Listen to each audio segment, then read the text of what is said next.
Hi everyone, this is Ying from GovInsider, and we are supporting with the Civic Punks podcast here at the Festival of Innovation hosted by GovInsider.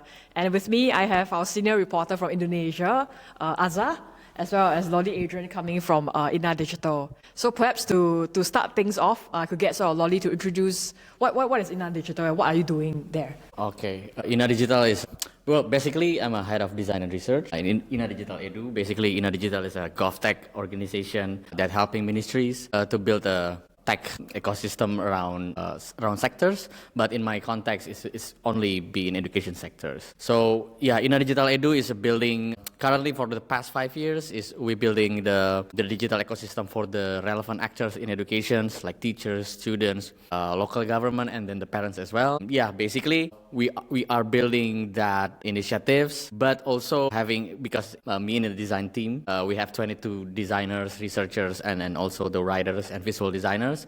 We also building the foundational building blocks for product development, like design systems, design principles, UX writing guideline, etc., etc. So yeah. On the side, we are building the initiative from the ministries, but we also preparing the infrastructure for the product development for the long run. Okay, all right. Thanks for the introduction. And maybe before I pass the time to Sir Azhar, I have a follow-up question to you because I think briefly earlier you shared about your professional journey from working in multilateral organizations like World Bank, and maybe some other organizations, and you felt that it wasn't enough, and now you've been here 5 years, about 5 years at INA Digital. Can you share a little bit about what kept you here and why? Yeah, basically, before coming to INA Digital Edu, I work in a World Bank and then the United Nations agencies, and also from working 3 years in the digital consultancies. What kept me here is because I want to challenge the design discipline to the public sectors. When I'm trying the design practice in the private sectors, it's like it's already there. It's already established. But in the public sector, it's a very challenging problem, especially in Indonesia, right? Like we have a very scattered way of digital services and all. So that's become a challenge for me to challenge myself whether I can crack this problem or not in a structural level, especially in the government side.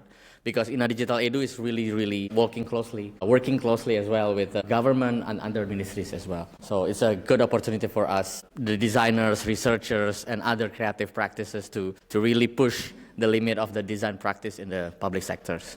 Okay, so I do hear that I really love that challenge to be here. So I think that you are head of design.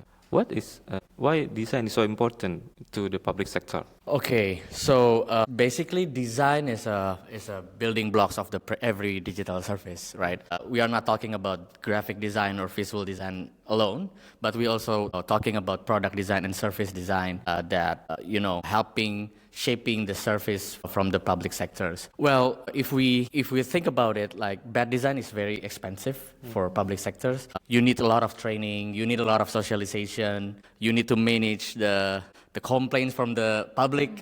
It's very expensive if you think about the cost of it. Manpower will be, it costs a lot. If you have a design, you can more effectively design your services, more intentional about what you are trying to give to the public, to the citizens. I think helping the government thinking about the product thinking or design thinking, helping the government side shifting before this kind of design and product entering the public sectors, they're thinking about building a system, IT system. But we are trying to shifting from the building a system to delivering services. And not all the governments really know how to push that in the right direction. Yeah, I think digital transformation is new in Indonesia. It's relatively new. So I think user experience design will be very beneficial to the public sector as well.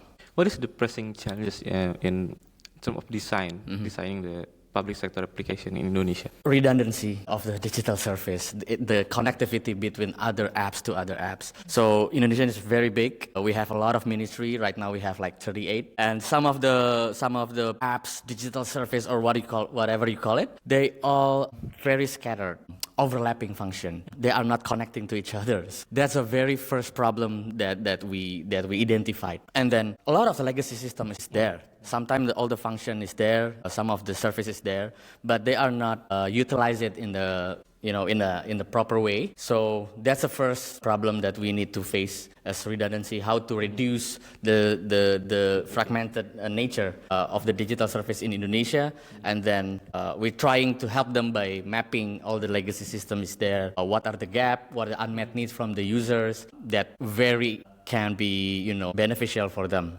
at the end of the day. And the second one is a system-centric approach from the government. Like I said before, it's a building a system mindset rather than delivering a digital service And then we really push hard about the co-creation practice, which the topic that I will talk tomorrow, doing a foundational research to make the decision more grounded.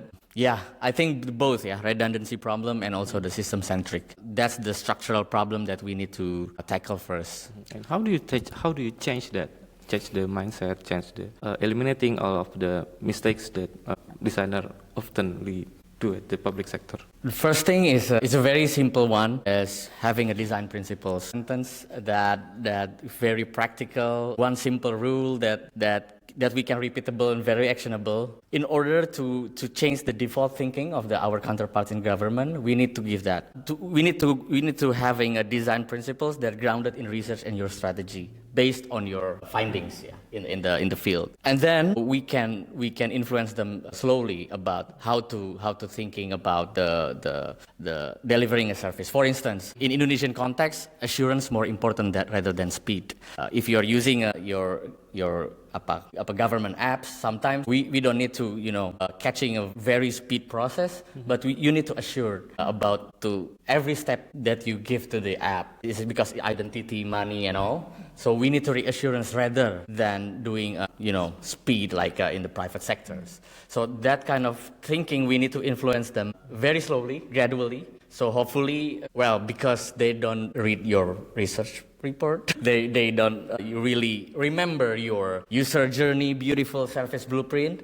But sometimes one sentence that we can say it over and over again around the meetings, it's gradually become the new mindset, the default shifting. That's the first thing. And then we try to building the other foundational, like having a design systems that help the intuitive patterns that people can use, etc. Yeah, I do have a follow-up question. Yes. Yeah. For agency that I think especially with government agencies, they tend to be sort of more process-oriented, right? Yeah. And then if you have to convince like another government agency to move from process-oriented to user-oriented, what is the challenge there? How have you been able to overcome that challenge? I think the first is making them understand what's the cause of the system process-oriented A lot of opportunity that we can capture in the foundational research. It's very valuable if you are new to the other agencies that want to adopt the user-centric approach.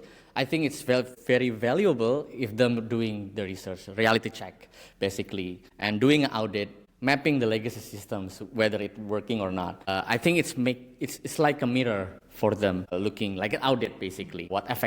Is it effective or not? Is it moving the needle or not?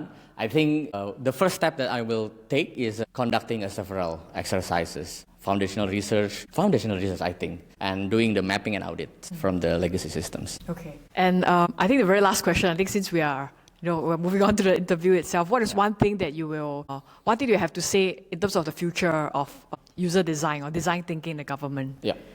I think a lot of the agencies, local government agencies I know is having an appetite now, seeing the affordance of the design and then the product thinking behind the public service. I'm really hopeful that it's becoming more embedded into their own process. It's not like our process, but they can conducting in their own way. Yeah, I hope that will be great for public service, especially in Indonesia. Thank you so much, Lody, for your time. Thank you, Lody. All right. Thanks for having me.